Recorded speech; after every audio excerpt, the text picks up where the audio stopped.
Movie की शुरुआत में एक स्कूल गर्ल लिन को दिखाते हैं। उसके डैड की इनकम ज्यादा नहीं होती, लेकिन वो लिन को एक अच्छे स्कूल में भेजना चाहते हैं और इस स्कूल में एडमिशन मिलने के लिए वो वहाँ के हेड मिस्ट्रेस को बता रहे होते हैं कि लिन एक ब्राइट स्टूडेंट है और प्रीवियस स्कूल में उसने काफी सारे अवार्ड्स भी जीते हैं। ये कहकर उनको सभी डिटेल्स बता रहे होते हैं। तब हेड मिस्ट्रेस उनसे कहती है कि आपकी बेटी को हमारे स्कूल में एडमिशन दिलवाने के लिए हमें कोई प्रॉब्लम नहीं है। फिर वो लिन से पूछती है क्या तुम इस स्कूल में स्टडी करने के लिए एक्साइटेड हो और क्या तुम इस स्कूल में पढ़ना चाहती हो। इस पर लिन जवाब देती है नहीं।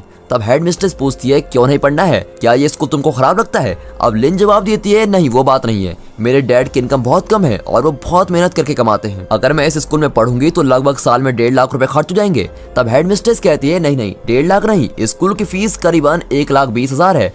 तब लिन उसके सामने लंच एक्सपेंस, पेट्रोल एक्सपेंस जैसे साल में होने वाले एक्सपेंसेस की एक लंबी कैलकुलेशन बता देती है और वो भी कोई बिना पेपर पेन यूज किए हुए। अब ये सुनकर हेड मिस्ट्रेस सरप्राइज होकर उसे कहती है तुम सच में एक ब्राइट स्टूडेंट हो और हम तुमको स्कॉलरशिप देना चाहते हैं और तुमसे कोई फीस भी नहीं लेंगे, इसीलिए अब तुम बिना कोई टेंशन के यहाँ पढ़ सकती हो। और ऐसे करके उस स्कूल में लिन को एडमिशन मिल जाता है। उसे स्कूल में एक फ्रेंड मिलती है जिसका नाम ग्रेस है, लेकिन ग्रेस पढ़ाई में कमजोर होती है और एक दिन उसे एग्जाम के क्वेश्चन भी मिल जाते हैं। फिर लिन उसे उन क्वेश्चंस के आंसर को एक्सप्लेन करके समझाती है। फिर एग्जाम के दिन पता चलता है कि असल में एक टीचर ने अपने प्राइवेट ट्यूशन में उन क्वेश्चन को लीक किया होता है और ग्रेस भी उसी ट्यूशन में जाया करती थी। लेकिन लिन की उन क्वेश्चंस को कई बार एक्सप्लेन करने के बावजूद भी ग्रेस के दिमाग में कुछ नहीं जाता और उसे कुछ समझ नहीं आता। अब एग्जाम के चलते समय वो कुछ नहीं लिख पाती। उसे देखकर लिन उसे हेल्प करना चाहती है। अब एग्जाम में ABCD ऑप्शन आते हैं और सिर्फ एक ऑप्शन मार्क करना होता है, इसीलिए लिन तुरंत सभी आंसर्स को मार्क कर देती है और उन आंसर्स को एक इरेजर पर लिख देती है। फिर उस इरेजर को अपने शू में डालकर उसे ग्रेस के पैर की तरफ फेंक देती है। अब ग्रेस भी उस इरेजर में देखकर आंसर को मार्क कर लेती है, लेकिन अब क्योंकि लिन के पास उसका शू नहीं है,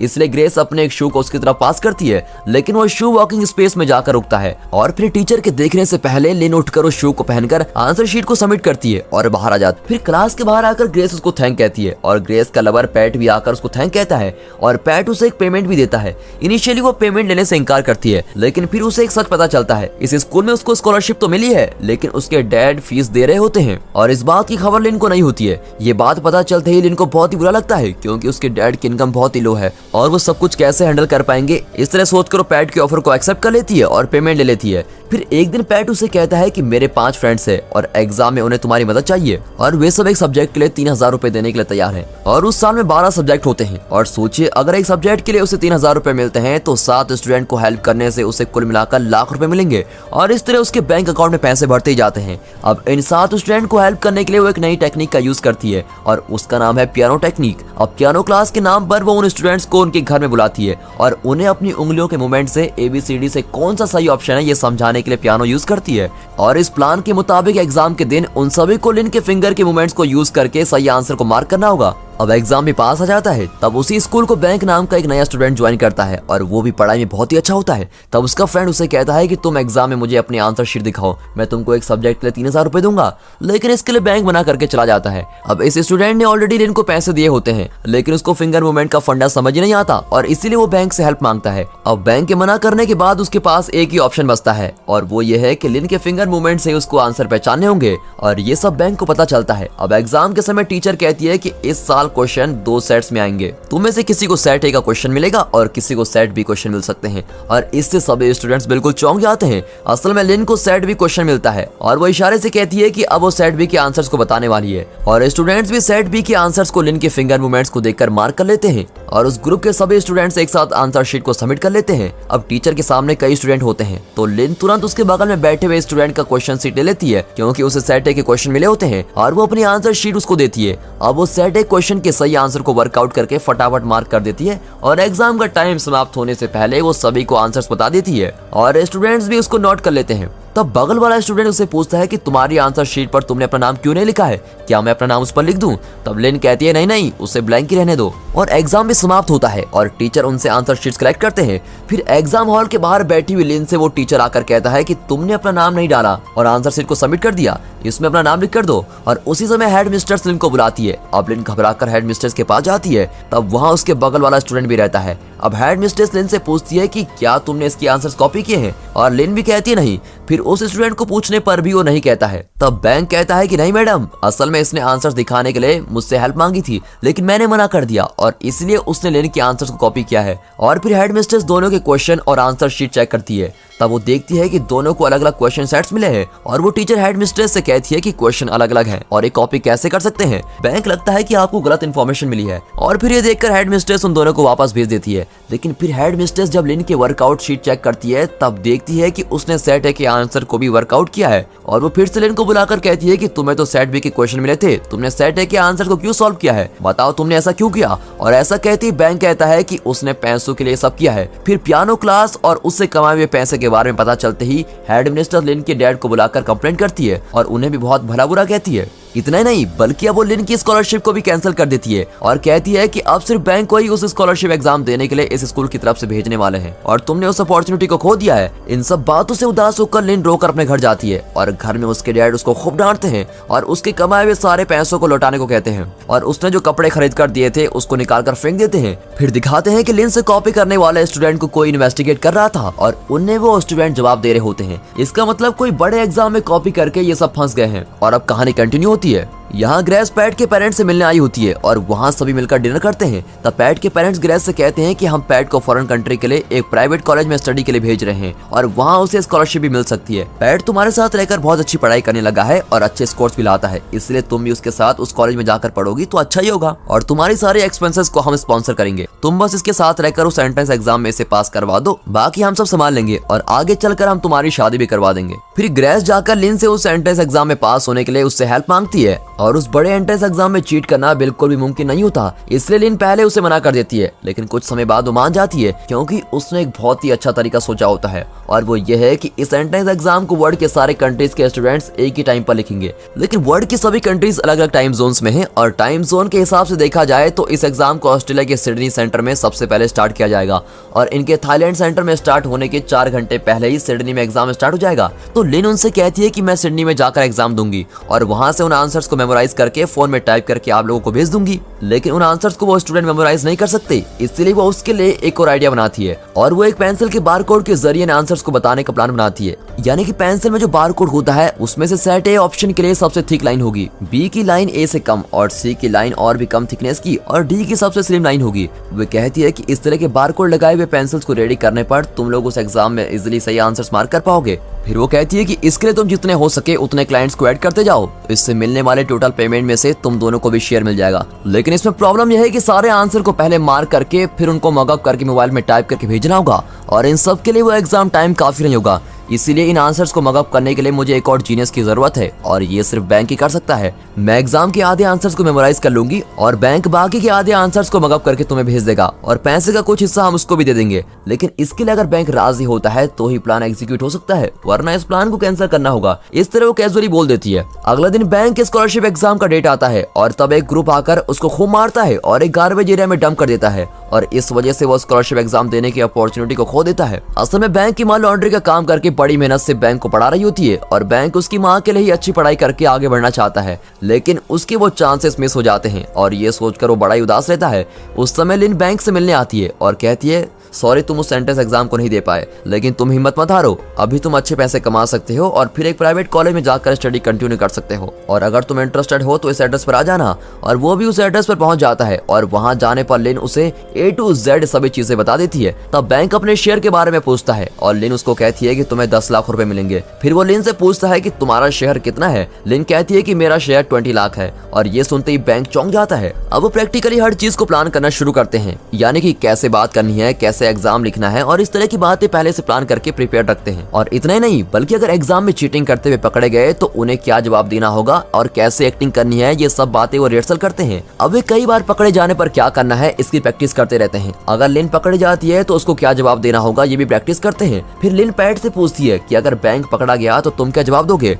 तब पैट एक्टिंग करते हुए कहता है कि नहीं, असल में मेरी और उसकी नहीं बनती, इसलिए वो झूठ कह रहा है और इस तरह बैंक के बारे में गलत बातें बोल देता है। तब उसी फ्लो में वो कह देता है कि बैंक को किसी ने मारकर गार्बेज में फेंक दिया था। अब ये सुनकर बैंक गुस्से में आकर पैट से लड़ाई करने आता है क्योंकि असल में गुंडों को भेजकर बैंक को मारने का काम पैट ने किया था। और ये बात बैंक ने पहचान ली, क्योंकि बैंक ने सबको बताया होता है कि किसी ने उसको मारा था और इसीलिए वो एग्जाम नहीं दे पाया। लेकिन उसने गार्बेज वाली बात किसी को नहीं बताई थी कि उसको गार्बेज में फेंक दिया था। और ये सब समझते ही बैंक बहुत गुस्सा हो जाता है। तब लिन कहती है कि मुझे इस बारे में कुछ नहीं पता, लेकिन बैंक उस पर विश्वास नहीं करता और वो वहां से चला जाता है। फिर वो खुद ही लिन से मिलने आता है और कहता है जो हो गया सो हो गया, मुझे अब पैसे चाहिए, लेकिन हमें ये चीटिंग करनी होगी। फिर वे दोनों अच्छी तरह से पढ़ाई करते हैं और ऑस्ट्रेलिया के सिडनी सिटी में जाते हैं। अब उस एग्जाम में 4 सेक्शन होते हैं और पहले सेक्शन को 45 मिनट में कंप्लीट करना होगा। उस 45 मिनट में सारे सही आंसर्स को मार्क करके उन्हें दोनों मगअप कर लेते हैं। फिर उसके बाद जो 10 मिनट का ब्रेक मिलता है, उस ब्रेक में दोनों बाथरूम में जाते हैं और उनके फोन्स को उन्होंने एक प्लास्टिक कवर में रैप करके बाथरूम का फ्लश टैंक में डाला होता है। अब बाथरूम में जाते ही उस फोन को निकाल कर लिन सारे आंसर्स को टाइप करके भेज देती है, लेकिन बैंक आंसर्स नहीं भेजता, बल्कि वो उस व्हाट्सएप ग्रुप में मैसेज करता है कि मुझे एक्स्ट्रा 10 लाख रुपए देने पड़ेंगे तुम्हें और फिर ही मैं तुम्हें आंसर भेजूंगा। और ऐसी सिचुएशन में जब वो ऐसी धमकी देता है तो सारे स्टूडेंट्स टेंशन में आ जाते हैं। और इतना ही नहीं, वो तुरंत उन्हें पैसे भेजने को कहता है। और तब एक स्टूडेंट मैसेज करती है कि मेरे पास अभी सिर्फ 4 लाख रुपए हैं और वो पैसे मैं तुम्हें भेजती हूँ, तुम प्लीज आंसर भेज दो। फिर वो पैसे मिलने पर आंसर को टाइप करके भेज देता है। और यहाँ ये दोनों पेंसिल को रेडी करने से लेकर उन पर आंसर्स के लेबल बनाकर स्टिक करना और उन पेंसिल को एग्जाम देने वाले स्टूडेंट तक पहुंचाना, ये सब काम को फटाफट निपटाते हैं। और इतना ही नहीं, उन स्टूडेंट्स को एग्जाम हॉल तक पहुंचाने के लिए बाइक ड्राइवर्स को भी रख लेते हैं। अब इस तरह से यहाँ सभी स्टूडेंट्स पूरी तैयारी के साथ रहते हैं। अब सिडनी में ये दोनों सेक्शन 1 के आंसर को भेजकर वापस आकर नेक्स्ट सेक्शन के एग्जाम को लिखते हैं। फिर उस एग्जाम के ब्रेक में फिर से बाथरूम में जाकर आंसर्स को टाइप करके भेजते हैं। लेकिन इस समय बैंक फंस जाता है। वो बहुत देर तक बाथरूम में होता है, जिसे सुपरवाइजर हायर स्टाफ को कंप्लेंट कर देता है और उस एग्जाम का काउंसलर वहां आता है। फिर वो डोर नॉक करते हुए उसे कहता है कि तुम अब डोर ओपन नहीं करोगे तो मैं डोर तोड़ दूंगा और अंदर आ जाऊंगा। और ऐसे घबरा देने वाले सिचुएशन पर भी वो सारे आंसर्स को भेज देता है और फटाफट सारे मोबाइल की हिस्ट्री को डिलीट कर देता है। फिर फ्लश टैंक के लिड को ओपन करते ही वो नीचे गिरकर टूट जाता है और इसका एक पीस बाहर जाकर उस काउंसलर के पास गिरता है और इससे उन्हें शक होने लगता है। अब वो फोन को टॉयलेट में डालकर फ्लश करने की कोशिश करता है, लेकिन वो ठीक तरह से फ्लश नहीं होता। अब तक काउंसलर दरवाजे को तोड़कर अंदर आ जाता है और बैंक को चीटिंग करते हुए पकड़ लेता है। यहाँ लिन भी सभी आंसर को भेज देती है, लेकिन उस फोन को वापस रखने का समय नहीं होता, क्योंकि इसके बाथरूम के बाहर भी एक सुपरवाइजर उसको बाहर आने के लिए कह रही होती है। इसलिए वो झट से फोन को अपने शू के अंदर रखकर बाहर आ जाती है। अब वो सोचती है कि एग्जाम हॉल के अंदर जाने से पहले चेकिंग होगी, तो अगर चेकिंग हो गई तो वो पकड़ी जाएगी। इसलिए वो ड्रिंकिंग वाटर के मशीन के एक गैप में उस फोन को छिपा देती है और पानी पीकर वहाँ एग्जाम हॉल में जाकर बैठ जाती है। वाह क्या दिमाग है। अब इस एग्जाम के आखिरी सेक्शन यानी सेक्शन 4 के आंसर्स लिखने होते हैं। अब बैंक के पकड़े जाने से लिन को भी घबराहट होती है और वो इस सेक्शन के दौरान बिल्कुल भी कंसंट्रेट नहीं कर पाती और वो ज्यादातर आंसर्स को मेमोराइज नहीं कर पाती। तब उसे वो पियानो क्लास याद आती है और वो आंसर्स को एक सॉन्ग की तरह बनाकर मेमोराइज कर लेती है। फिर वो अपने पेंसिल को मुंह में डालकर आंसर शीट पर जानबूझकर वॉमिट करती है और कहती है मेरी तबीयत ठीक नहीं है, मुझे यहाँ से जाना है। और ऐसा कहते हुए वो हॉल से बाहर निकलती है और उसी समय लिन के डैड उस फैक्ट्री में पहुंच जाते हैं और उनसे पूछते हैं कि मेरी बेटी कहाँ है, क्या तुम फिर से कोई चीटिंग कर रहे हो। इस तरह कई सवाल करने लगते हैं और तब उनके फोन पर आंसर्स के मैसेज आने लगते हैं। अब लिन के डैड उस फोन को लेकर मैसेज को ना पढ़े, इसलिए वो दोनों एक झूठ बोल देते हैं। वे कहते हैं कि लिन और बैंक के दोनों लवर्स हैं और एक ट्रिप प्लान करके ऑस्ट्रेलिया गए हैं। और ये सुनकर लिन के डैड शॉक हो जाते हैं और फिर वहां से चले जाते हैं। अब यहाँ लिन जैसे तैसे अपने फोन को लेकर भाग जाती है और तब सामने काउंसिल को देखती है। तब वो एक रूम में छिप जाती है और फिर भागकर एग्जाम सेंटर से बाहर निकल जाती है और चलते समय वो फोन में आंसर्स को टाइप कर ही रही है। फिर रेलवे स्टेशन में आकर वो आंसर्स को टाइप कर रही होती है और इस तरह वो सभी आंसर्स को टाइप करके भेज देती है और फिर सामने देखती है तो वहाँ एग्जिट की बोर्ड लगी होती है। अब पीछे से उसे काउंसलर भी फॉलो करते हुए आ रहा होता है। तब फिर से वो एक कमाल का प्लान बनाती है। वो पास में होने वाले एक फूड मशीन में से कुछ कॉइंस डालकर खाने का आइटम निकालती है और एक साथ मुंह में ठूस लेती है और मोबाइल को उसके बगल में बैठी एक लेडी के बैग में डाल देती है। फिर काउंसलर उसके पास आता है तो वो सामने वॉमिट कर देती है और वो उसको कहती है कि मेरी तबीयत खराब है, इसलिए मैं वहां से तेजी से भाग गई थी क्योंकि मुझे फटाफट घर जाना है। तो अब उसके भागने का रीजन भी वैलिड है और उसके पास मोबाइल भी नहीं है। इसका मतलब अब उस पर कोई भी शक नहीं कर सकता। लेकिन अपने आंसर शीट में वॉमिट करने से वो उस एग्जाम में पास नहीं हो सकती क्योंकि उसकी आंसर शीट खराब हो गई है। फिर यहाँ ये दोनों उन पेंसिल्स को रेडी करते हैं और आंसर्स के लेबल को बनाकर उसमें फटाफट स्टिक कर देते हैं। फिर वे स्टूडेंट्स अपने अपने ड्राइवर्स के साथ उस एग्जाम हॉल में पहुंच जाते हैं और सभी स्टूडेंट्स उस एग्जाम को कंप्लीट कर देते हैं। फिर लिन अकेली एयरपोर्ट में आकर उतरती है और वो उनसे अपने आंसर शीट के खराब होने के बारे में बताती है और बैंक के फंस जाने के बारे में बताती है और वो कहती है कि बैंक ने पूरा ब्लेम खुद पर ही लिया है और उसने हम में से किसी का भी नाम नहीं लिया है, इसलिए तुम सेफ हो। लेकिन बैंक को अब ब्लैकलिस्ट कर दिया गया है और वो इस एंट्रेंस एग्जाम को फ्यूचर में कभी भी नहीं दे पाएगा। और ये कहकर वो बड़ी सैड हो जाती है। तब उसके सामने उसके डैड आकर खड़े हो जाते हैं और उसको घूरते हुए पूछते हैं तुमने ऐसा क्यों किया। और लिन को कुछ समझ नहीं आता कि उनसे क्या कहना है। तब डैड पूछते हैं कि तुम और बैंक प्यार करते हो, इस बात को तुमने मुझसे क्यों नहीं बताया और तुम दोनों ऑस्ट्रेलिया तक चले गए। ठीक है चलो अब तुम बैंक को साथ लेकर चलो, हम डिनर करके आगे बात को डिस्कस करेंगे। तब इतने अच्छे डैड से मैंने झूठ क्यों बोला, ये सोचकर उनको हक करती है और जोर से रो पड़ती है। अब वो उनको सब कुछ बता देती है और यहाँ इसकी हेल्प से एग्जाम देने वाले सभी स्टूडेंट्स को 1460 मार्क्स मिलते हैं, क्योंकि सबने सेम आंसर्स लिखे होते हैं। अब लिन सभी बातों को अपने डैड को बताकर अपने शेयर के पैसों को भी लेने से इनकार कर देती है। उसके फ्रेंड्स उसे कहते हैं कि एटलीस्ट तुम अपने पैसे तो ले लो, क्योंकि बैंक ने भी अपने शेयर के $2 मिलियन ले लिए हैं। इस पर लिन साफ मना कर देती है और कहती है मुझे वो पैसे नहीं चाहिए। फिर उनकी चीटिंग करने वाली बातें उनकी स्कूल तक पहुंच जाती है और लिन और बैंक को उस स्कूल से निकाल दिया जाता है। और फिर लिन एक स्कूल टीचर की जॉब के लिए अप्लाई करती है और वो एक मीडियम सैलरी वाली जॉब होती है। उतने पैसे काफी है सोचकर वो टीचिंग की जॉब करती है। फिर एक दिन बैंक लिन को उससे आकर मिलने के लिए मैसेज करता है और वो भी वहां जाती है तो देखती है कि अपनी माँ के लॉन्ड्री के काम को आसान करने के लिए बैंक ने कई वॉशिंग मशीन खरीद कर रखी होती है। और बैंक आकर उससे कहता है कि हमने सिर्फ एक एग्जाम ही दिया है और इस तरह GAT और PAT नाम के एग्जाम भी होते हैं और इन एग्जाम को ढेर सारे स्टूडेंट्स लिखते हैं और अगर इन स्टूडेंट्स को हम हेल्प करते हैं तो हम लाखों रुपए कमा सकते हैं। यानी अब बैंक जो एक अच्छा स्टूडेंट हुआ करता था वो अब 100% बिगड़ गया है। लेकिन लिन उससे कहती है कि मैं अब तक बहुत गलतियां कर चुकी हूँ और आगे उन गलतियों को फिर से दोहराना नहीं चाहती। अब मैं ये नहीं कर सकती और तुम मुझे छोड़ दो। अब ये कहने पर बैंक उसे ब्लैकमेल करते हुए कहता है कि अगर तुम मुझको चीट करने में हेल्प नहीं करोगी तो मैं सबको बता दूंगा कि तुमने मेरे साथ मिलकर उस एंट्रेंस एग्जाम में चीटिंग की थी। और लिन उसे कहती है कि तुम्हें जो करना है करो। फिर बैंक उसे फिर से ब्लैकमेल करते हुए कहता है कि अगर तुमने मेरी हेल्प नहीं करी तो मैं उन सभी बच्चों के नाम बता दूंगा जिनको तुमने चीटिंग करके पास कराया है और इस तरह उनकी जिंदगी भी खराब हो जाएगी। इस तरह बैंक एक विलन के टोन में बातें करता है और इस पर भी लिन उससे कहती है कि तुम्हें जो करना है करो और ये कहकर वो चली जाती है। लेकिन लिन इस ब्लैकमेलिंग को सुनकर बाहर जाकर खड़ी हो जाती है और कुछ सोचने लगती है। अब दोस्तों इस सीन को याद रखिए, क्योंकि इस सीन के बाद आने वाले इस मूवी की क्लाइमेक्स को अब मैं बताने वाला हूँ और उसके बाद इस मूवी का क्लाइमेक्स इस तरह भी हो सकता है। ये सोचकर मैंने अपना एक क्लाइमेक्स बनाया है और दोनों क्लाइमेक्स में से आपको मेरा क्लाइमेक्स अच्छा लगा या डायरेक्टर का क्लाइमेक्स, आप अपनी राय कमेंट सेक्शन में जरूर दें।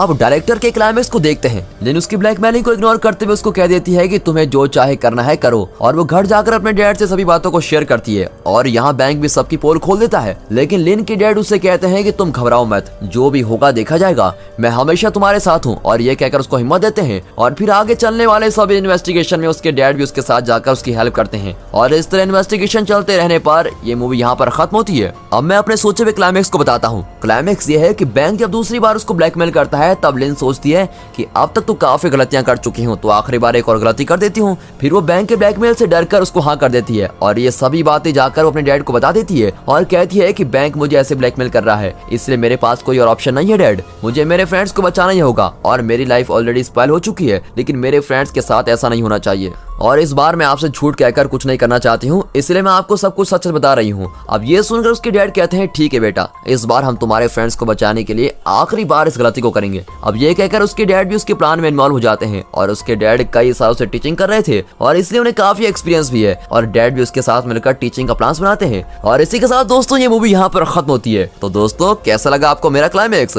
इनफैक्ट इस क्लाइमेक्स को यूज करके इस फिल्म का अगला पार्ट भी बनाया जा सकता है। आप लोग जरूर कमेंट करके बताइए कि आप लोगों को दोनों में से कौन सा क्लाइमेक्स ज्यादा पसंद आया। बाकी मिलते हैं अगले दिन दूसरी वीडियो के साथ, तब तक गुड बाय एंड फाइनली